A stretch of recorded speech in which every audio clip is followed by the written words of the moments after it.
All right, as one Crookshank here, your one and only Move Swiftly speaker, checking in for a daily Move Swiftly thought, giving your perspective on teamwork that you will not get anywhere else. Had quite the eventful morning here.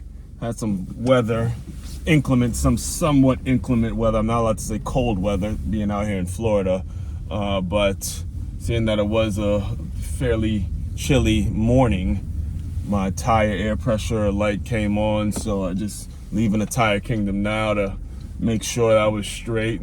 And this morning had some stomach issues and had to take my run indoors on the treadmill, which I don't particularly like doing, but it's every once in a while it's pretty cool. So anyway, today's Move Swiftly thoughts coming to you from the car. All right, so, and again, from time to time, whenever there's maybe some rain or some inclement weather out here in South Florida, I'll take it to the car. Normally I do it right after the run because I want you guys seeing that I walk it like I talk it. Do it every day. Go hard every single day. So as far as today's Move Swiftly thought, recording this on a Tuesday, top 5 Tuesday, December 3rd, 2024, a day before quite possibly one of the stupidest things that has ever been invented, ever been made a big deal of in college football. It's called early signing day for high school kids. Early signing day, which again,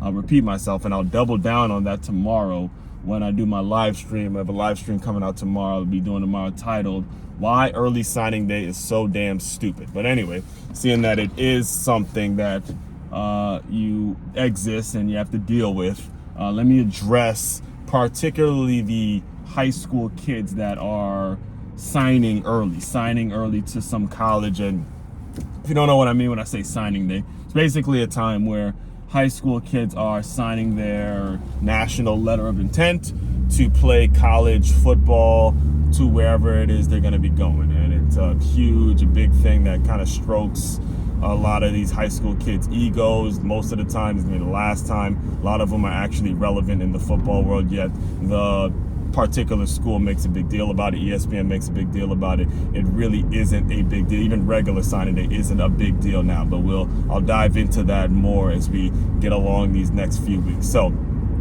top 5 tips. As far as the top 5 tips towards anybody that may be signing early tomorrow for early signing day period, which again, I don't think it makes much sense why they even have an early signing day. But first things first, first thing you have to understand as a high school kid, when you're signing, whether you're signing tomorrow or you're signing on the first Wednesday in February, first thing, very important that you understand, and the family members need to understand this as well. You have not proven that you can be a great college player yet.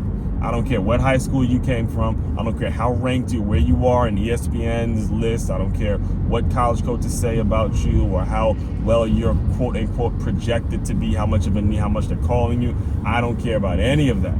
You have not proven that you have what it takes to succeed at the collegiate level yet, just because you dominated at your high school. That is very, very important to stay very humble, because you have not proven anything yet. And I played for 2 college programs, and I've seen guys come in and out of these programs who have a mindset that they're proven, have a mindset, they walk around with a swell head, particularly the high school kids that come into these programs with a swell head thinking that they've arrived, and they haven't. So that's number one. Number one, you have not proven anything that you've not proven that you could be you've obviously proven that you're a good high school player, but it's slow motion compared to college. You go watch our high school practice and then go watch a college practice and you see how fast those guys move.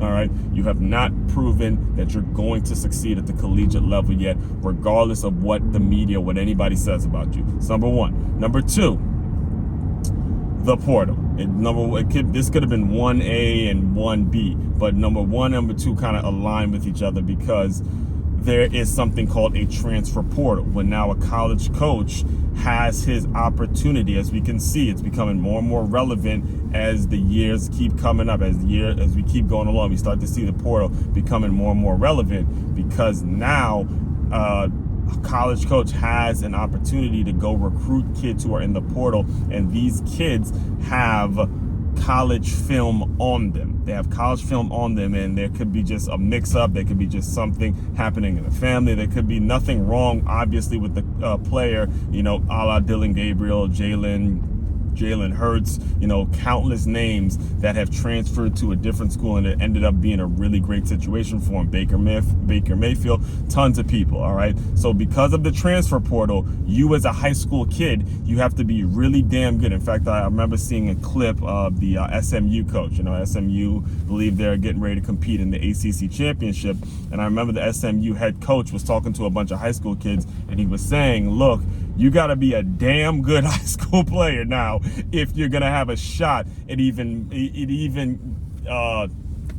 just getting a scholarship, getting an offer from us, because we have a portal that we can go to now, and we can go and look and bring in some proven high school kids. So that's another thing that's really, really important for you to understand. Third thing is you have got to figure out what kind of education you're going to get. All right. When I say education, I don't necessarily mean what's going to happen in the classroom. I'm not telling you not to go to class or anything like that. Make sure, especially if somebody's paying for it, you should be walking out of the school with a piece of paper with a degree. But more importantly, when I say education, what are the things that people are doing on campus? What are some of the things that the school is known for academically? What are some of the things that people go to the school hoping to become once they are there? Or for example, if you want to look at an example of mine, in my life, I graduated from Stony Brook University, and we had a quarterback there. His name was Mike Coulter, who was clearly good kid, good guy, but he wasn't NFL talent. But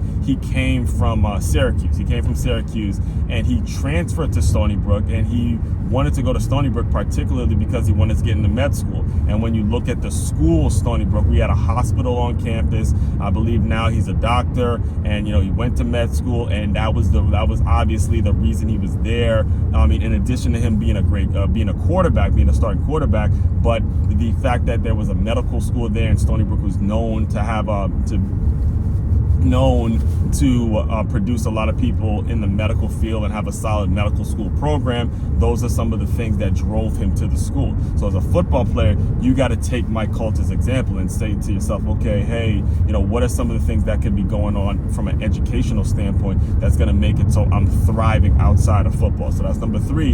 And number 4 kind of is the cousin of that, or can be the similar thing. Again, it could have been 3A and 3B. All right. Number 4 is the alumni network. Listen to me very closely. The alumni network is going to be incredibly, incredibly valuable to you, because you're going to become an alumni. When you become an alumni from a school, take it from me, when you become an alumni from a school, there's a certain network, and there's certain doors that are opening for you as you're going about doing whatever the work is that you would like to do, whatever you're doing with later on in life. The alumni network is a very, very important thing for you to consider as you're starting to make the decision on what school you want to go to. And then the final thing, number 5, is go where you are wanted. Listen to me very, very closely.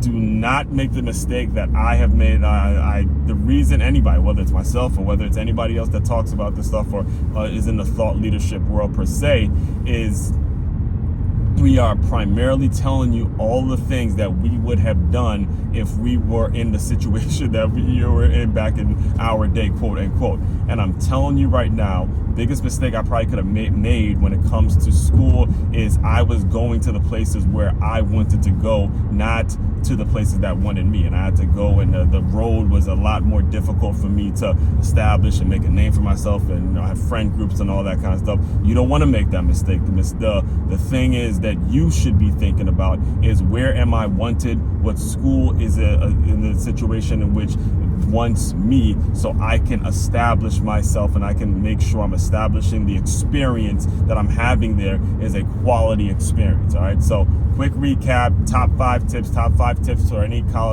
high school football players that are going to be signing on early signing day tomorrow. Recording this Tuesday, December 3rd, 2024. Number one, you're not proven yet as a high school player. Number two, understand that the transfer portal is real. Number three, make sure you focus on what your education is going to be outside of just class. Number four, make sure you have an idea of what the alumni network is all about, what the alumni associations are all about, what the alumni are doing after they graduate. And number five, make sure you are going and you're picking a school in which you are wanted. All right.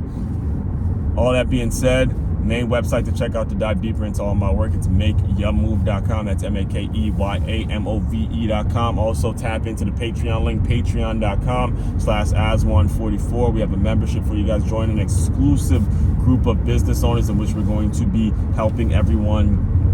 I'll be teaching how to really implement innovative teamwork in your day-to-day business and your day-to-day life. All right. It's one Crookshank, one and only Move Swiftly speaker. Check it out. You guys continue to move swiftly. We will talk more soon.